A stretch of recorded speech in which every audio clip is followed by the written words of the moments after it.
Bueno, vamos a ver cómo está la causa judicial. ¿Qué hay? ¿Qué hipótesis, no? Sabemos que la carátula es desaparición forzada, pero ¿qué hay en la causa judicial hoy? Como parte general lo que tenemos es, comparado con la semana pasada, algunas hipótesis que claramente están perdiendo fuerza y otras que están empezando a tomar un peso propio singular.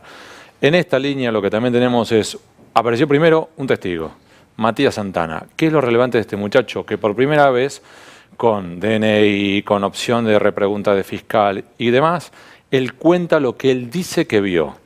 Esto es interesante porque lo que afirma Santana es, número uno, que lo vio a Santiago Maldonado en el predio, que además estaba moviéndose con una campera celeste que le dio.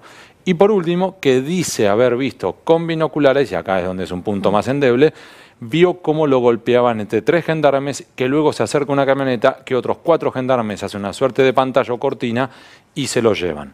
Esto como un primer En otro eje. vehículo. En efecto. Ahora, un punto que me gustaría señalar, Hugo, pues se habló mucho de la campera celeste cuando la campera que tenía Santiago Maldonado, o a quien la familia dice que es Santiago Maldonado en las imágenes del corte, era negra. Lo que dice el testigo es que eso fue el día anterior, la campera negra, Exacto. Y que él le había prestado para el 1 de agosto una campera celeste, ¿no? Así es. Y aquí hay varias declaraciones que pueden llegar a confundirse, contradecirse, o en realidad, si se logra determinar bien los horarios y los días, pueden llegar a tener una hilación. ¿Por qué? Porque también aparecieron 3 mujeres que, por ejemplo, detallan que una de ellas que lo llevó a Santiago Maldonado el día previo, el 31, hasta este previo. Otras que dicen que, por ejemplo, recordemos que lo ve a Santiago cuando agarra una mochila y corre hacia el río. Hay otra más que dice que lo vio en ese momento dentro de la manifestación. O sea, hay mucho testimonio de que Santiago Maldonado estaba el 1 de agosto en el momento en que llega Gendarmería en el predio. Y entonces aquí lo que es interesante es, número uno, por primera vez tenemos a testigos que con nombre y apellido dicen Santiago estuvo acá. Claro. Número uno. O sea, la última vez que se lo vio estaba acá. Porque hasta ahora, si querés, uno de los puntos endebles de toda esta historia era que teníamos, por ejemplo, el relato de personas encapuchadas que sin DNI, sin chance de repreguntas, que no eran el estrado judicial y demás. Incluso la identificación que hace la familia es de alguien que está todo tapado a partir de los borceguíes y su fisonomía. ¿Eso qué implica, María? Es que ya no hay vuelta atrás. ¿Por qué? Porque por un lado, hasta ahora no se podía investigar, según la justicia, a la Gendarmería porque no tenías indicios, no tenías pruebas de que fuera justamente protagonista de este episodio. Ahora, tenés 2 testimonios y podría llegar a avanzar sobre Gendarmería. Número 1. Y número 2, tampoco hay vuelta atrás para los testigos, porque ahora también, si se llegara a verificar que mintieron, es una causa penal por falsos testimonios. Entonces, aquí ya se empieza a entrar en un camino sin retorno, donde hay que avanzar. Hay más de un testimonio que dice que Santiago Maldonado estaba ahí y hay un único testimonio que dice que ve cuando se lo llevan. Exacto. Está bien. Ahora, esto también hay que ser muy cautos. Lo que estuvimos reconstruyendo, y hablo en plural porque no solamente yo, es que en los próximos días habrá novedades. No me pidas mucho más porque no puedo decir, no estoy jugando al misterio ni nada. Es simplemente que hay que esperar, así como que tomó varias semanas que algunos de estos muchachos se animaran a aparecer, hay que seguir esperando, pero es posible que aparezcan nuevos indicios en los próximos días. Eso también se le preguntó, ¿no? Antes digo porque había tardado un mes en presentarse en sede judicial a hacer una declaración. Yo también no lo tomo como una rareza, porque he visto otros casos de violencia policial, violencia de Estado, en los cuales muchos tienen miedo antes de abrir la boca. ¿Por qué? Porque también tenés una cuestión de yo abro la boca y cuáles son las consecuencias de eso. Porque luego cuando se apaguen las cámaras, cuando se vaya la justicia, yo sigo lidiando con estos mismos gendarmes, estos mismos policías o los compañeros de armas de estos que yo marqué. Entonces hay un temor natural a abrir la boca cuando se trata de violencia institucional. Entonces hay que ser muy cautos. Dicho eso, desde el gobierno empezaron también a modificar su parecer. Lo que vos decías antes. Número 1. Aumentaron el valor de la recompensa, la subieron a 2 millones de pesos.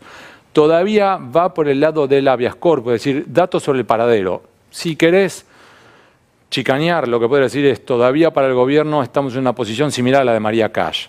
Es decir, todavía no lo consideran un caso posible a ser comparado con Miguel Bru, sino al de una muchacha que se fue. Si te estoy ofreciendo plata a cambio de que me des una pista sobre dónde está, creo que está en algún lugar escondido o como que es posible. A saber. En efecto. Ahora bien, esto es lo que dicen desde el gobierno, que de todos modos también empezó a modificar su posición pública.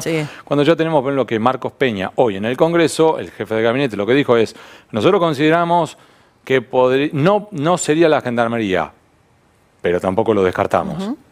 esta segunda fase, este es un dato sintomático, ¿sí? Por un lado. Y por el otro, tenemos que el fiscal Federico Delgado, aquí en Buenos Aires, abrió una investigación por el posible encubrimiento. Es decir, que aquí ya tenemos otro eje. Mientras que en el sur intenta determinar qué pasó con Santiago Maldonado, aquí en la ciudad de Buenos Aires intentarán determinar si es que hubo alguna decisión de algún funcionario nacional que puede haber tomado el camino del encubrimiento. Esto por una denuncia de la Liga por los Derechos del Hombre, ¿no? Que pedía... Sí. Y ahora él le pregunta al fiscal, a las autoridades del gobierno, qué hicieron en la búsqueda, qué hicieron para... ¿no? Sí. Ahora bien, y aquí ya entramos en una zona pantanosa, María, porque ya quiero mencionar un informe de inteligencia que no es informe de inteligencia y no se sabe quién fue el que lo redactó, para empezar. El problema es que este supuesto informe de inteligencia, que no sería de inteligencia, que además tiene sello de la Policía Federal, que la Policía Federal dice que no lo es, termina igual así en el expediente. Entonces, mi primera impresión es... Un informe que decía que se lo llevaron a Santiago Maldonado, la Gendarmería. No, aclaremos algo. Nunca menciona este supuesto informe de inteligencia por nombre y apellido a Santiago Maldonado. Lo que sostiene es que en la noche del 31 de julio al 1 de agosto, unos gendarmes ingresaron en el predio Mapuche, se llevaron a un caucásico con rastas y barba, que se lo llevan al destacamento, que lo golpean, se pasan de rosca, lo dejan tirado en un Unimog, ese Unimog era abierto, hipotermia, se muere, lo tratan de recuperar, no pueden, ¿y qué hacen con el cuerpo? Ahora, este relato, insisto, primero, que tiene sellos de la Policía Federal y la Policía Federal dice, nosotros no lo hicimos. Aún así terminó en el expediente. ¿Por qué? Porque lo presenta un señor que se llama Gustavo Vera, que para algunos es conocido como el referente de la Alameda. A su vez, hace años que está señalado como posible buche de la Policía Federal y además de tener vínculos con un área de la CIDE, en particular con Fernando Pocino, que a su vez es un hombre cercano al kirchnerismo.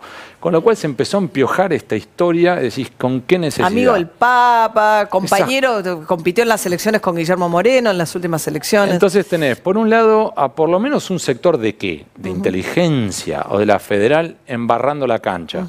Y tenemos por otro lado que con los incidentes del viernes pasado también estuvo embarrado todo esto porque tenías una marcha mayoritaria pacífica, una minoría revoltosa y que además la sensación es ¿y quién tiró la primera piedra? Y la sospecha que hay es que en realidad la primera piedra la tiró la propia policía o algunos muchachos o que son servicios o que le tienen demasiado cariño a los servicios porque actúan como servicios. Y que en definitiva... Que había un interés en que se produjeran los disturbios eventualmente. Y que además en este tipo de manifestaciones es un clásico, que vos necesitas nada más que tirar la primera mecha y después tenés el típico que aprovecha la oportunidad para hacer lo que quiera o para romper una bodega y llevarse lo que quiere. Y una vez que fueron a atacar el frente de la Mutual de Gendarmería, empezaron con bombas molotov. Y a esto se suma un dato final, que son las críticas a la policía, que obviamente que tenés a favor y en contra. Federal y de la ciudad, porque intervinieron las dos fuerzas. Que acá tenés tres ejes que han remarcados, entre otros, la Correpi, ahora vos vas a hablar, el CELS y muchos otros. Entre otros aspectos dicen, uno, balas de goma. Las balas de goma están prohibidas por ley para poder repeler una manifestación. Solo podés usar balas de goma cuando tenés un ataque que podés tener un riesgo para tu propia seguridad física. Empecemos por ahí. Este caso no lo es. Eso es el protocolo que debieran respetar la Policía Federal o la Policía de la Ciudad de Buenos Aires. Y eso se vio en imágenes que no era. Número uno. Número dos, cuando vas a detener a una persona tenés que identificarte como policía y tenés que estar identificado como policía. Incluso tenés que tener chalecos, placa y demás. De hecho, está prohibido también por ley, una ley de la ciudad del año pasado, que se arreste a una persona si vos estás de civil. Y lo que tenemos, y hay evidencias incluso fotográficas, de agentes de policía que por un lado estaban de civil y de repente cuando van a hacer las detenciones se ponen el chaleco rojo, creo que rojo es el daltónico, rojo, morado de la policía de la ciudad, arrestaban, se lo volvían a sacar y salían otra vez por las calles ¿a qué? Y lo que también es un clásico que se ha visto una y otra vez en los últimos años, no solamente años, décadas, es que la policía por lo general se mete con el perejil. Entonces, si vos tenés que tienen a un pibe tirando bomba molotov o rompiendo piedras y hay otro que come pizza, se la agarran con el perejil que comía pizza, se lo llevan detenido porque no tiene riesgo para su propia seguridad de la gente. ¿Qué lleva esto? A lo que vos mencionabas recién.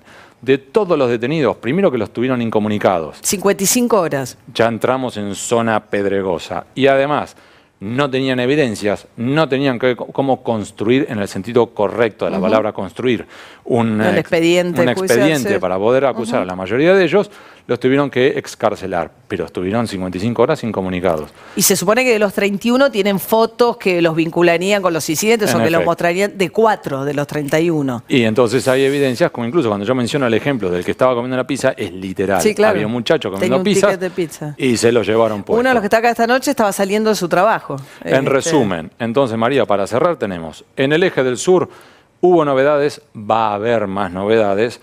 Lentamente se empieza a verificar que Santiago Maldonado sí estaba en ese predio el 1 de agosto. Segundo, se empieza a señalar el rol de Gendarmería como una zona de riesgo y hipótesis principal. Hay que ver qué ocurrirá con el juez y el fiscal a partir de ahora. Y tercero, que aquí en la Ciudad de Buenos Aires se empezó a empiojar con servicios, tanto la causa aquella como aquí en la Ciudad de Buenos Aires. Sí, habíamos invitado al jefe de gobierno de la Ciudad de Buenos Aires, Horacio Rodríguez Larreta, pero no pudo venir, pero digamos, nos interesaba justamente abordar con él esta cuestión. Gracias, Hugo. Buenas noches, María.